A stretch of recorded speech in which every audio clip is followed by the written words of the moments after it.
થોડુંક નમક નાખ્યું છે।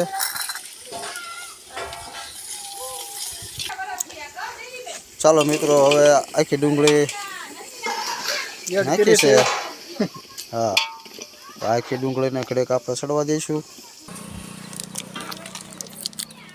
ચાલો મિત્રો આમાં જોઈ શકો છો શિંગદાણા પછી સવાણું ખાંડીને નાખ્યું છે, નમક, ધાણા જીરું, કાશ્મીરી મરચું બધું એક થાળીમાં મિક્સ કરી નાખ્યું છે, એટલે એક હારે બધું નખાય છે। હાલો મિત્રો હવે નાખ્યું છે આપણે આદુ ખમણી, આદુ નાખી દીધું છે। ચાલો હવે નાખ્યું છે લીલું લસણ, એને પણ થોડુંક આપણે સડવા દઈશું। ચાલો મિત્રો હવે ટમેટા નાખ્યા છે ને ડુંગળી આપણી સડી ગઈ છે, હવે ટમેટા નાખ્યા છે। ચાલો હવે એને ઘડીક પાછા ટમેટા સડવા દઈશું। ચાલો હવે આપણે એમાં થોડુંક તીખું મરચું નાખશું।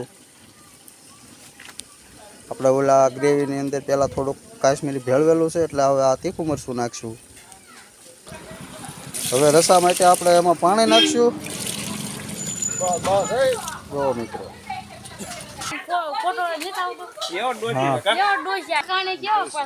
ચાલો મિત્રો હવે આપણે ગળપણ માટે થોડોક ગોળ નાખશું,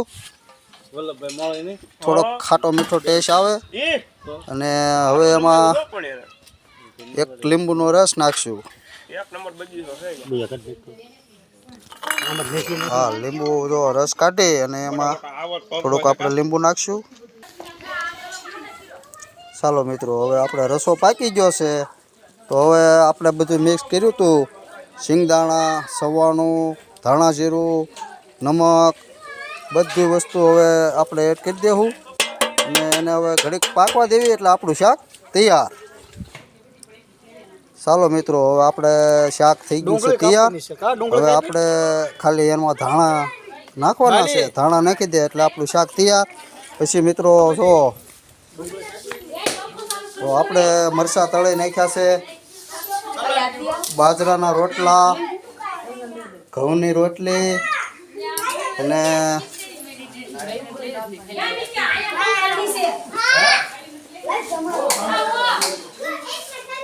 ચોખા થઈ ગયા છે।